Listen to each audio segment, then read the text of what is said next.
Greetings Tubiverse, I am one noob, and in this video we're going to talk about hero skills. Hero skills are a make or break in Top War, and the mechanics in Top War change fairly often. They don't bother to tell us how they change calculations and battle statistics, it just kinda happens one day. So I'll hit everything that's important, and point out some caveats that I've seen firsthand in battle stats that quote-unquote conventional wisdom says won't work, and yet they do. I've been in enough battles and have enough nerdy friends like me that love to test these, so I know that if you blindly follow some of the advice out there, you will get smushed by setups that you're going to review the battle reports for and think to yourself, wait, it's not supposed to work that way. And it did. So also remembering what you need specifically isn't always easy. So at the end of this video, I'll put up a graphic of what you want to keep.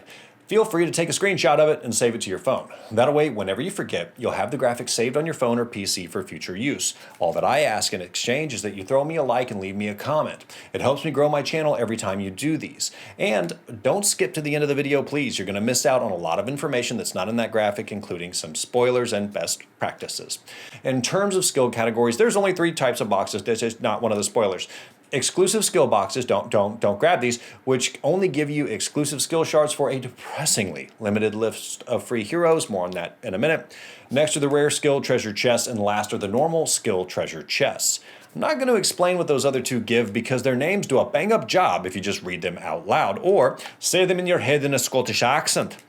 Rare and normal skill treasure chests are the ones we need to care about because we're going to be disassembling every skill shard that's worthless. In exchange for disassembly, we get skill chips that we can in turn grab more of those boxes with. Most of the time, you're going to grab rare skill treasure chests, but despite what some other people might tell you, on occasion, when you need a specific normal skill, it is good to switch up these until you get what you needed in order to level up.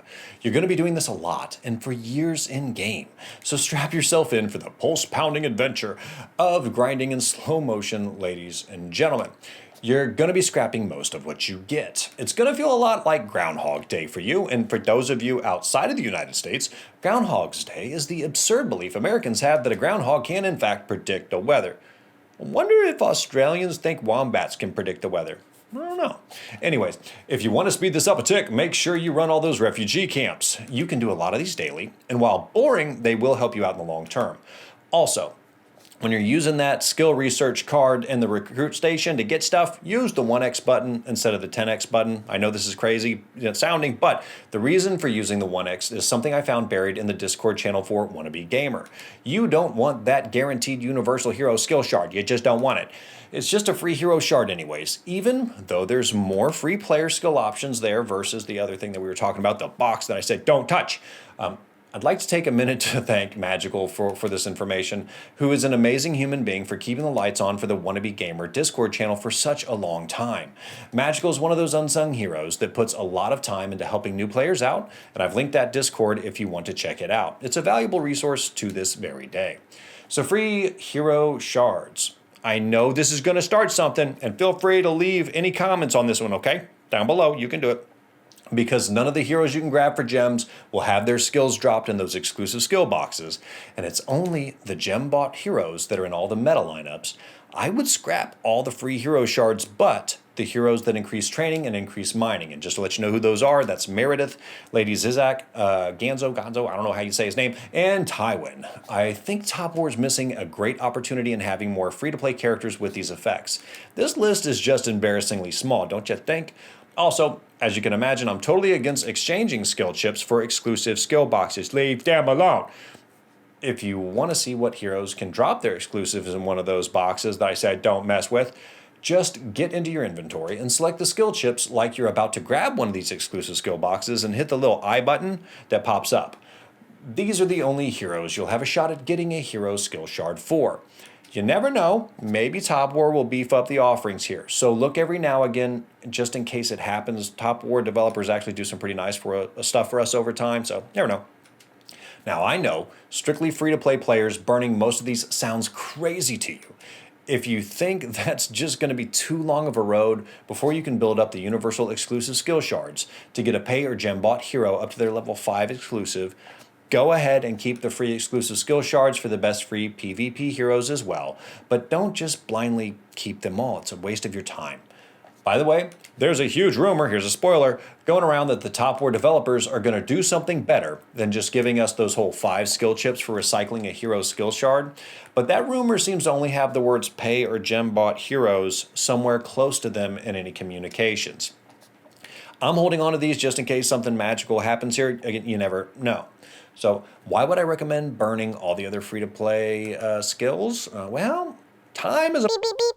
Think about it this way. Spending universal exclusive skill shards on a free-to-play hero is the same thing as throwing your feet off the balcony of a 20-story building and then complaining that your body stupidly followed your feet when it knew gravity would win. So how many months would you have to wait to collect these through random boxes? Longer than misusing your universal exclusive skill shards to boost a hero up that was free, I bet.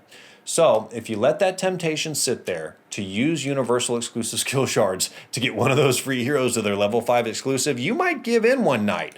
It's going to feel great for about a month or two, then it'll dawn on you that it was a huge mistake. And I'm speaking from experience here. Kat, I'm looking at you, my dear, this is your fault. So we really want to focus on rare and normal skills. The more useless skills we can disassemble, the faster we can re-roll to build up the skills that matter. Instead of talking about every skill, I'm just going to tell you what to keep and how to use it. It's easier for both of us that way, okay? The first group to keep are our PvP, or player versus player, rare skills. Those are march size, damage increase, attack, and damage decrease. The only normal skill you care about for player versus player is normal march size. March size is the most important of these, and that's why we double up on that one. You'll use these in one way or another. Please don't just blindly do rare march, normal march, rare damage increase, and rare damage decrease on each of your heroes if you're combat elite. You'll find that sometimes switching out a rare damage decrease or for a rare attack will make a big difference when you put it on your strongest attack hero. Don't believe me? I understand you've probably seen some stuff out there, some graphics. Go ahead and play with it. You'll thank me later. I know the equations published say that I'm wrong, but smashing into troops and testing says I'm right, so I'll go with what I've seen with my own eyes here, okay? The second group to keep are your gathering troops. These warriors want the best combos of resource gathering speed, food gathering speed, and oil gathering speed. Keep the rare and normal skills for these. Whatever amount of resources you think you need 10 times that amount, so don't discredit their long-term value. The third group is the rare and normal gold mine production skills. If you're not using a hero, one of each of these should be on your heroes. Those heroes are just hanging out in your base, eating up your food anyways. The lazy bum should be doing something nice for you, okay? Other than just needlessly increasing your CP when they get too far leveled up. Now, the fourth group are the player versus environment, or PvE skills. Those are rare critical buff, rare hit, and rare critical damage. These can be used on war bosses for extra effect and on things like sand table exercise. There are arguments against using hit, I know, but I keep it around for funsies. The last type I'd like to talk about here are the rare and common march speed skills. I like to call these optional skills. Speed overall is the only important in certain circumstances, okay? The first is laziness in your Dark Forces march. It's nice to get your daily top war chores done a wee bit faster, and faster marches mean faster finishing up on your chores. So it's nice, but not ultimately necessary. The next value for rare and common march speed skills are things like Titan Canyon, and the logic can apply in other places also. If you find an empty building and you want to take it over, speed is a nice thing to have. It just is kind of nice. If you meet any resistance though, you missed out on your PvP setup, and that's on you. I've seen other people have a march set up just for this, but I haven't used that tactic. In this case, it's also optional in my mind. I haven't really figured out a place where it's important enough to tell you to keep it as a rule, but again, it's worth mentioning as an optional skill. I want to say this again to be clear, okay? I don't recommend burning the pay and gem bought hero skills. Just leave them alone, leave them alone. There's an active discussion on this you can find in multiple discords, okay? I'm not making this up.